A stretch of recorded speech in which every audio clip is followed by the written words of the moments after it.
How prepared is the financial sector for Brexit? What's still left for banks to do to get ready for this deadline at the end of the year? And what are they going to have to keep doing after it has passed? It is the middle of December. In just a few weeks' time, the United Kingdom will come to the end of its transition period for exiting the European Union. And for financial services firms, Brexit will become more of a reality than perhaps ever before. I'm Scott Martin from Deloitte Centre for Regulatory Strategy, and you're listening to Regulated Radio. I'm delighted to have two of our Brexit banking and capital markets leaders, Vishal Vedi and Alex Szmigin, on the show today for a special edition of our podcast.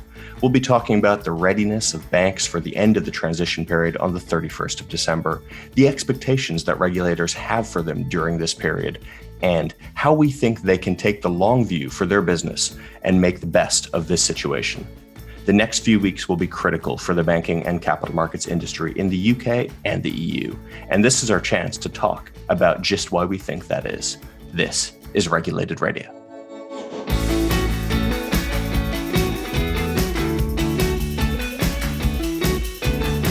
We wanted to bring you a special edition of Regulated Radio just before the holidays this year because we're also just a few short weeks away from this very important deadline that's faced by most in the financial services industry.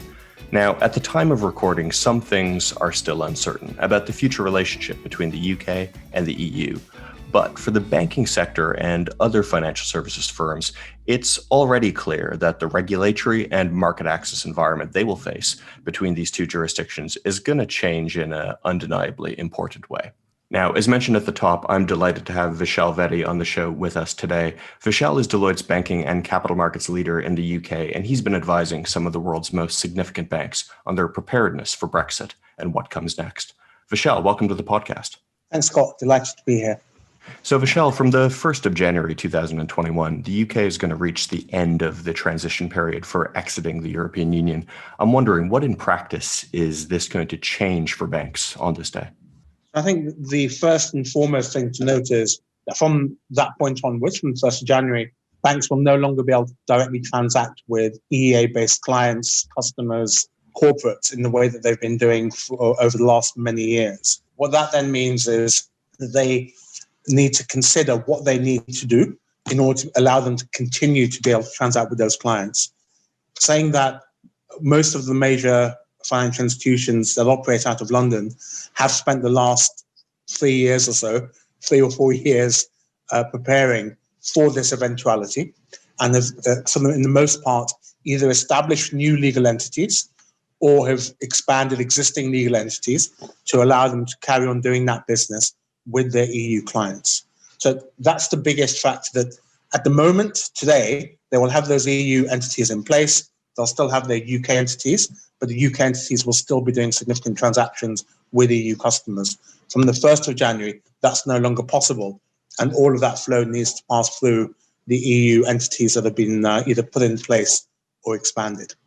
There are some small exemptions available for certain product types, which will allow a small amount of business to carry on being done from the UK. For the most part, that flow of business will have to be conducted within the borders of the European Union. I'd like to bring in Alex Szmigin to the conversation. Alex is a partner in Deloitte's Financial Services Risk Advisory team, and he's also the co-leader of our Brexit banking and capital markets practice. And that means that since the 2016 referendum, he's been helping our banking clients understand how they can operate in a post-Brexit environment. Alex, it's good to have you on the show. Scott, I'm delighted to be here. So, Alex, there's been a number of equivalence decisions taken by both UK and EU regulators in anticipation of the end of the transition period. I'm wondering, how helpful have these decisions been? And are there any activities that are not covered by the decisions that really stand out to you as important?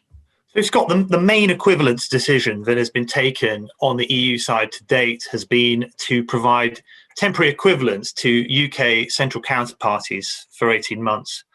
Now, clearly this was expected, just given the dominance we see of LCH in clearing euro-denominated products for EEA banks today. I think it was always expected that the EU side would have to do something due to financial stability concerns in that area. I think it will obviously be interesting to see if there is actually any material movement to EU CCPs during that 18 months, or if this temporary equivalence just becomes something that is continuously rolled over. So outside of clearing, the EU has really taken no substantive decisions to date on equivalence. And in most cases, they have cited that due to the uncertainty of the UK's future approach to diverging from EU financial services rules. So the UK has recently made some unilateral equivalence decisions in the absence of EU decisions to give more clarity to UK firms. I would say that the remaining item of highest impact where neither side has granted equivalence is the derivatives trading obligation. The impact of no equivalence on either the EU or UK side will be that EU firms will be required to migrate certain derivatives contracts trading to EU venues where there really is very limited liquidity today. Most of the pool of liquidity sits in UK venues. In addition, London branches of EU banks and investment firms would be subject to conflicting EU and UK derivatives trading obligations. What that would mean is, in practice, they would be forced down a route of trading these contracts over third country equivalent venues, effectively the US swap execution facilities. We are now starting to see more noise in the press on this issue, and in the last week, the French markets regulator, the AMF, they think that as much as 70% of trading volume in the London offices of EEA banks could either be lost or moved to US trading platforms. So Vishal, bringing it back to you, given that the EU has not yet taken some really key equivalence decisions, how well prepared would you say the banking sectors in the UK and the EU are for the end of the transition period? So to be candid, I think, as I mentioned earlier, the banks have been preparing for Brexit for a number of years. And so I'd say, generally speaking, the industry is fairly well prepared. Most of them have developed a structural solution, typically a legal entity, as I mentioned earlier, to allow them to continue to transact business with their EU clients and to allow them to continue doing business in EU products. So I'd say there's not a serious risk of the industry being unable to transact in the way that they've been doing from the 1st of January onwards. Saying that, there are still some activities which banks are working on, literally this month, and likely to carry on early next month. And the most notable one of those, I think, is the continuing onboarding and transfer of clients from London to the European Union entity. There's pretty much all of the institutions have a tail of clients which they're still dealing with the repapering aspects and the recontracting aspects. But as I say, for the most part, I think the industry is prepared. They've spent a lot of time building out their solutions, and that's both business model and operating model aspects. Those have been put in place, authorized, and tested during the course of this year. So no doubt there will be some operational issues in January because when there's a switch over of this type, there often are. But I think they're as well prepared as they could be. So Alex, just turning this back to you, most banks and their supervisors, of course, have been preoccupied with handling the COVID-19 pandemic for most of 2020. Do you think this has affected the ability of banks to be ready for the end of the transition period in time? So although regulators have focused less on banks' Brexit planning in 2020 than we would have predicted at the start of the year before the onset of COVID, the reality is that actually the majority of banks had undertaken extensive planning exercises for the 3 previous Brexit dates we had in 2019. The main impact of COVID-19 on banks' Brexit planning has been the inability, obviously, to transfer and relocate staff from the UK to the EU due to travel restrictions. In a number of cases, we have seen that EU regulators have given some limited forbearance where target staffing levels that they set out cannot be met on the 1st of January because of the inability to relocate staff due to the pandemic, or where some of the staff to be relocated work temporarily in the UK whilst we wait to the end of the pandemic. However, recently, the EU regulators, and very much led by the ECB, have been quite clear that they understand that we are remote working, but that remote working arrangements don't negate a fundamental need to shift staff to EU operations. All right, so Alex, I want to turn now to the point of view of regulators in this. And given we're now at such a late stage in the process, what are some of the things that you're seeing supervisors really telling banks that they want to see them doing in the next couple of weeks to ensure that they're ready? So I think just in some context, the supervisors have approved in many cases banks' authorizations to establish new operations in the EU or the UK. So they understand that banks are fairly advanced in their planning. But I think for the 1st of January, the point that comes out in all of the communications is around the impact to clients, whether that's EU clients being moved from UK operations to EU or EU clients going the other way. And what we've seen is the UK regulators are quite focused on how a decision's been taken to move clients to the EU. They really want to be clear that clients aren't going to suffer negative outcomes from being transferred to EU entities from UK entities. They're interested if banks are moving more than just EU clients to their new EU entities. And they're also concerned that there'll be a rush of client transfers happening in a very short period of time. I think it's fair to say that for the majority of banks, they have moved 60 to 70% of client contracts to their new EU entities at this point. The EU supervisors have actually taken that and have focused mainly on the fact they don't think enough of EU client contracts have been repapered to the new EU entities that banks have set up. Their statements and publications are very much focused on the need for banks to do more in this area and to repaper more of their EU clients to their new EEA operations to be ready for the 1st of January. So Vishal, turning back to you, are there any areas where when the transition period comes to an end, you think supervisors will continue to want to see banks make changes in the way that they operate?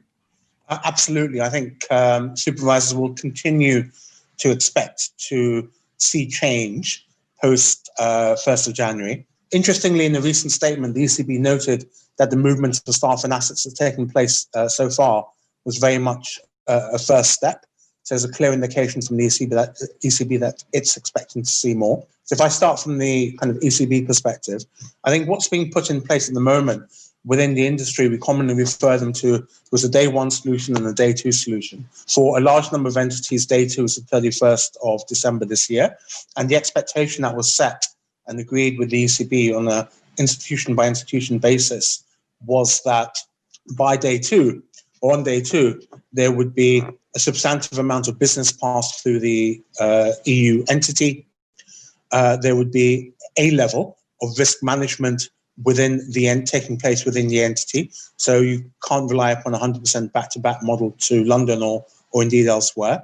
There's an expectation that typically, and these are just broad numbers to give a feel, typically for day two, you're looking at maybe 30 to 50% of market risk being managed in the legal entity in the EU.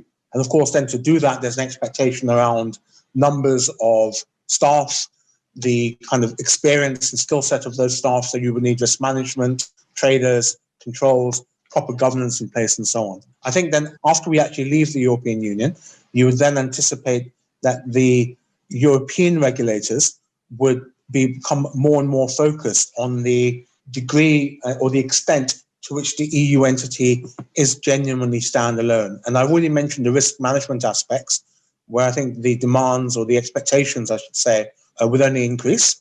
But also, I think there's an important point around sustainability and the fact that there would be an obvious expectation that the EU entity is self-sustaining on a standalone basis. The entities that have been put in place so far, in many cases, haven't been self-sustaining, but that's largely because that flow of business hasn't been passed through the EU entity in the way that was expected if the UK would have left the EU at one of the previous states that that were being targeted and anticipated by the industry. So going forward, that focus on self-sustainability, I think, will be key. We'd also expect to see a little bit more attention paid to the operating model, extent of outsourcing, what's actually being done within the EU versus outside the EU, and the ECB really challenging whether that's set up in a way that they're comfortable with. I'd also mention booking model, actually, which I think is also an area where the ECB and indeed the PRA actually were very focused to make sure that the right controls and governance are in place, to firstly make sure that the booking model as set up is being adhered to, but of course, to make sure that the slightly more complex booking model that now needs to be put in place as a result of the UK leaving the European Union, that booking model is being adhered to, that the controls are there to make sure that people are complying with the new sets of regulation that they need to, and that there's an understanding of what that looks and feels like throughout the organisation, both in London and in the European Union. So that when you're having client conversations within a bank, when you're booking trades, it's not just reliant upon the control side of things. There's a culture of understanding as well. I think from the PRA side, what they'll be looking to understand post 1st of January is also focused around that booking model aspect, as I said, but also I think that the PRA has already shown an interest and will be increasingly interested in what the business model of the UK entity is. There's likely to have been a slice of business removed from the UK and transferred to the European Union, a slice of clients and underlying assets as part of that. I think the PRA will also be focused around that self-sustainability of the remaining UK business and developing an understanding of what the intent is for that, and strategic intent, I should say, is for that UK business. And what the financial services firm, what the institution feels that it's going to be using that entity for over a 2 to 3 year period. So I think that focus on profitability will definitely be there from both sides, that focus on booking model and that focus on controls. So, Alex, I wanted to pick up on what Vishal was just saying about booking models, but in particular, the ECB's expectation that banks reduce their use of back-to-back and remote booking. What do you think this will mean in the medium term for how banks can serve their clients and manage their risks? So banks will need to have more market risk booked onshore in their EEA entities. I think that's quite clear. They've already done a lot of this in many cases for deadlines for the end of this year that were agreed with supervisors. Some of the medium-sized firms may have agreed plans to move that risk over a longer period of time. But I think we can also expect that EU supervisors look to get banks to reduce the amount of back-to-back and remote booking they do over time, and to continuously increase the level of market risk that they have onshore in their EEA entities. Now, what this will mean is it will create a fragmentation of global booking models. And ultimately, that's got to lead to more costs across legal entities and greater overall capital requirements for banking groups. Global booking models are cost and capital efficient. That's why banks have used them. And this fragmentation is just going to lead to a higher cost of doing business. So what will that ultimately mean? Well, certainly you can expect that it will lead to implications in terms of pricing for end users. But I think we may also see over time, international banks may be looking at product lines that they are offering in the EEA and whether to continue to offer those product lines, because let's remember that the EU as a region is not generally a profitable area for international banks today. So, Vishal, one more question for you. In light of all the change that banks will face at the end of this year and forthcoming changes like the implementation of the investment firms regulation and the intermediate parent undertaking, what do you think banks should prioritize in 2021 in order to optimize their business model across both the UK and the EU? So for me, there's two parts to the answer to that question. The first is around the business model, and the second is around the operating model. The solutions that have been put in place across the for Brexit across the European Union were, generally speaking, developed very quickly. Obviously, at the time that the bank started the work around this topic, we thought that we had 2 years, and clearly, for various reasons, it's actually taken a little bit longer for us to get to this point. But they felt they had 2 years. So decisions around how the entity should be set up and what the business model of the entity looks like were taken very quickly. Saying that, banks have had the opportunity to refine those decisions and refine their approaches and their models, given the Brexit timeline turned out to be much longer than anticipated. But I think there is still work to do in both areas. On the business models side, I would expect, and we're already seeing some of this actually, but I would expect banks to give quite some active thought to what the purpose of the UK entity is and what the purpose of the EU entity is. And then to think to themselves, I mean, whether that setup is efficient from a capital perspective, a client servicing perspective, a liquidity perspective. At the moment, they're serving keeping it very simple, at the moment they're serving the EU customer base out of an entity in London. They now have to switch to two entities. Clearly, some banks had more and now have more than that. But to keep it simple, just to illustrate the point, having two entities rather than one service the same customer base, there's an obvious increase in both operating costs and capital cost, people cost, etc. So I think there's a piece around just understanding the purpose of the two entities, how they play into your EMEA strategy over the next, let's say, 3 years, and then thinking around what those entities need to look and feel like, what the size of those entities needs to be, and what should be continue to be booked in London, or does it make sense to transfer further activity into the European Union entity? Similarly, on the operating model, I think there's a piece around, as I said, things being done very quickly, and banks will, particularly in the current kind of cost-conscious, margin-challenged economic environment, I think banks will be very focused on looking at whether they can drive efficiencies out in terms of the operating model and look at how things are set up. Is it further use of outsourcing? Is it further use of moving to low-cost centres? What does all of that look and feel like? And are the decisions and things which have been built over the last 3 years really optimal and fit for purpose going forward? So I think there'll be a lot of activity in both of those areas in terms of where efficiencies can be driven, and also what the purpose and use of those entities is over a longer time period. Into that, you need to mix or add in things like the IPU, the Intermediate Parent Undertaking, which the EU is introducing in 2 years' time. And that's really creating a holding company which needs to sit above all of the legal entities that certain financial institutions, large financial institutions, have in the European Union.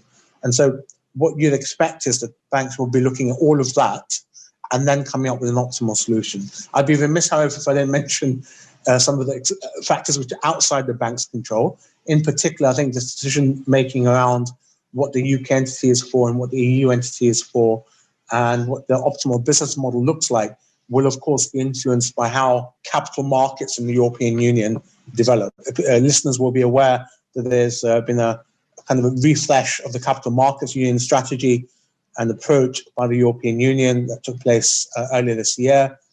It remains to be seen how much change that actually results in, however. And there's obviously also a big question around how clients react to this and the development of liquidity pools and liquidity markets in the European Union. It's obviously very difficult for banks to move further business into the European Union if the liquidity and sophistication of those liquidity markets isn't there to support the transfer of that business. So there are some external drivers, some internal drivers around efficiency, but I do very much anticipate further change in how global banks are set up across Europe over the next 2 to 3 years. So just keeping on that theme, maybe there's one more question I wanted to ask you before you go. And of course, there's been a lot of discussion about Brexit and the status of London as Europe's leading center for banking and capital markets after the transition period ends. What is your outlook for the competitiveness or attractiveness of the UK for global banks as a place to do business in the next few years?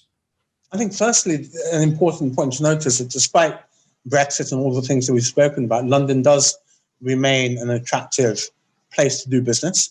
There's deep liquidity markets here, the spread of institutions that we have represented here, the spread of professional advisors, legal services, etc., etc. I think London most certainly remains an attractive place to do business.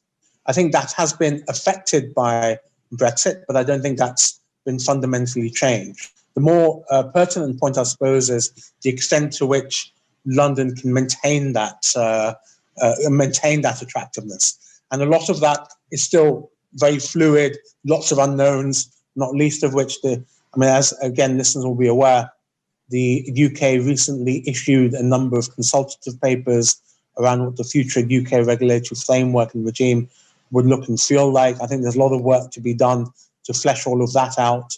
That will be key, of course, in terms of determining how competitive and attractive London remains. I think I mentioned previously the point around liquidity, and I think the better that London can maintain the depth of its markets, again, the more that supports London remaining the key financial centre in Europe. I think London's also, over the last few decades actually, had a reputation for innovation. And I think this is a point in time at which that the city's ability to innovate in financial services and anticipate future trends becomes especially important. So I think London will very much remain competitive and attractive, but a lot of, or the extent or degree of that competitiveness and attractiveness depends, of course, on economic, regulatory circumstances, changes in the UK, but also, of course, what the EU does and how the EU goes about developing liquidity in its market, how the EU goes about developing and attracting investors, and also what the EU does around regulation, whether that's things like Capital Markets Union, which I mentioned, whether that's more of an onus on compelling banks to book more and more business into their EU entities, or indeed whether it's something along the lines of the delegated authorities regime, where they may look at changing how authority is delegated to portfolio managers to require more of that activity to be conducted out of the European Union. So there's a lot of unknowns, actually. But I'd by no means say that London as a financial centre is kind of doomed. It's still, I think, for a number of years will remain the dominant financial centre in Europe and also, of course, globally. Vishal, Alex, thanks so much for coming on the show. Real pleasure, Scott. Thank you. It's been a pleasure, Scott.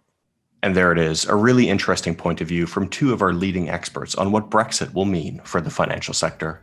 I hope you're having a wonderful time getting ready for the holidays and making the best of the festive season. Here at Regulated Radio, we're thinking about the shows and experts we'll be bringing to you in 2021, and we would love to know what you'd like to hear.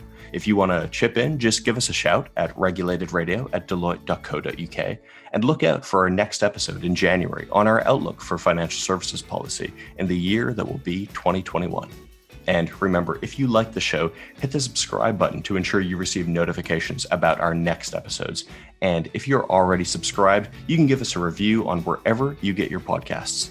But that's all for now. Thank you so much for joining us. And from all of us here at Regulated Radio, happy holidays and all the best for the new year.